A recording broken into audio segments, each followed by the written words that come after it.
Kerala Blasters ആരാധകരുടെ നിലവിലുള്ളൊരു സംശയമാണ് Kerala Blasters നിലവിൽ ടീമിലേക്ക് എത്തിച്ചിട്ടുള്ള കേരള ബ്ലാസ്റ്റേഴ്സിൻ്റെ മുഖ്യ പരിശീലകനായിട്ടുള്ള ഡേവിഡ് കെറ്റാല സ്പാനിഷ് കോച്ചാണ് ഇദ്ദേഹം കേരള ബ്ലാസ്റ്റേഴ്സിൻ്റെ മറ്റൊരു ഫ്ലോപ്പ് കോച്ച് ആകുവാനായിട്ട് എന്തെങ്കിലും സാധ്യതകളുണ്ടോ അതോ ആവുമോ എന്നുള്ള സംശയമൊക്കെ നമുക്കെല്ലാവർക്കും അറിയാം. കോച്ചുമാർക്ക് കൃത്യമായ ഒരു കാലയളവിലാണ് കേരള ബ്ലാസ്റ്റേഴ്സ് സൈൻ ചെയ്യുന്നത്. അത് 1 വർഷമാവാം, ചിലപ്പോൾ 2 വർഷമാവാം. നമുക്കറിയാം കഴിഞ്ഞ സീസണിൽ മികായൽ ചഗരെ കേരള ബ്ലാസ്റ്റേഴ്സ് ടീമിലേക്ക് എത്തിച്ചപ്പോൾ അദ്ദേഹത്തിന് 2 വർഷത്തെ കരാറായിരുന്നു ബ്ലാസ്റ്റേഴ്സ് കൊടുത്തിട്ടുണ്ടായിരുന്നത്.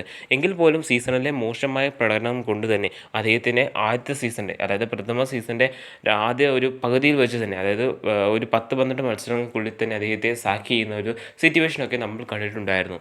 സോ ഈ ഒരു കോച്ചിനും ഈ ഒരു വിധി വരുമോ എന്ന സംശയത്തിലാണ് കേരള ബ്ലാസ്റ്റേഴ്സ് ആരാധകരുള്ളത്. ഇതിന് ഏറ്റവും വലിയൊരു സാധ്യതകൾ നിലവിൽ മുൻപോട്ട് വെച്ച്, അല്ലെങ്കിൽ ഇതിന് ഏറ്റവും വലിയൊരു കാരണം ഉണ്ടായതെന്ന് പറഞ്ഞു കഴിഞ്ഞാൽ കഴിഞ്ഞുപോയൊരു ഡ്യൂറൻ കപ്പിൽ ഒരു യങ് സ്ക്വാഡിനോട് തന്നെ കേരള ബ്ലാസ്റ്റേഴ്സിൻ്റെ ഫുള്ളി സ്ട്രെങ്തഡ് സ്ക്വാഡ് പരാജയപ്പെട്ടത് തന്നെയാണ്. നമുക്കെല്ലാവർക്കും അറിയാം, സുഖമായിട്ട് കേരള ബ്ലാസ്റ്റേഴ്സിൻ്റെ സെമി ഫൈനൽ കളിക്കുവാനായിട്ടുള്ള എല്ലാ അവസരങ്ങളും ഉണ്ടായിരുന്നു. കാരണം മോഹൻ ബഗാൻ അവരുടെ സ്ക്വാഡ് പ്രഖ്യാപിച്ചപ്പോൾ തന്നെ ബ്ലാസ്റ്റേഴ്സ് ആരാധകർക്ക് വളരെയധികം സന്തോഷമായിരുന്നു. കാരണം അവരുടെ പ്രധാനപ്പെട്ട താരങ്ങൾ ഒന്നും തന്നെയില്ല. എങ്കിൽ പോലും അവരുടെ യങ് സ്ക്വാഡിനെ വെച്ച് കേരള ബ്ലാസ്റ്റേഴ്സിനെ പോലെ ഒരു ഫുള്ളി സ്ട്രെങ്തഡ് ടീമിനെ പരാജയപ്പെടുത്തിയിട്ടുണ്ടെങ്കിൽ അത് കോച്ചിൻ്റെ ഭാഗത്താകാം, അല്ലെങ്കിൽ പ്ലേയേഴ്സിൻ്റെ ഭാഗത്തായിരിക്കാം.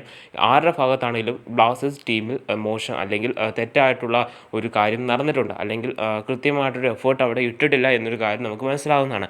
ഈ ഒരു നിലയിലാണെന്നുണ്ടെങ്കിൽ, അതായത് യങ് സ്ക്വാഡിനോട് പോലും പരാജയപ്പെട്ട കേരള ബ്ലാസ്റ്റേഴ്സിനെയാണ് നിലവിൽ ഡേവിഡ് കെറ്റാല എന്ന് പറഞ്ഞ പരിശീലകൻ പരിശീലിപ്പിക്കുന്നത്. സോ ഇങ്ങനെയാണെന്നുണ്ടെങ്കിൽ, ഈ ഒരു പോക്കാണെന്നുണ്ടെങ്കിൽ മികായൽ ചഗരയെ പോലെ തന്നെ ഇദ്ദേഹത്തിനും ഒരുപക്ഷെ അടുത്ത സീസണിൻ്റെ പകുതിയിൽ വെച്ച് തന്നെ ടീം ഇടേണ്ടതായിട്ട് വരും. ഇദ്ദേഹത്തിൻ്റെ കീഴിൽ ഈസ്റ്റ് ബംഗാളിനെ ആദ്യത്തെ മത്സരത്തിൽ കേരള ബ്ലാസ്റ്റേഴ്സ് പരാജയപ്പെടുത്തിയപ്പോൾ ആരാധകർക്ക് വളരെയധികം സന്തോഷവും ആവേശവും ഒക്കെ തന്നെയായിരുന്നു. എങ്കിൽ പോലും കഴിഞ്ഞൊരു കളി കൊണ്ട് ആ ഒരു പേരും പ്രശസ്തിയും എല്ലാം തന്നെ ഒറ്റ മത്സരം കൊണ്ട് തന്നെ ഇദ്ദേഹം നശിപ്പിക്കുകയും ചെയ്തിട്ടുണ്ട്.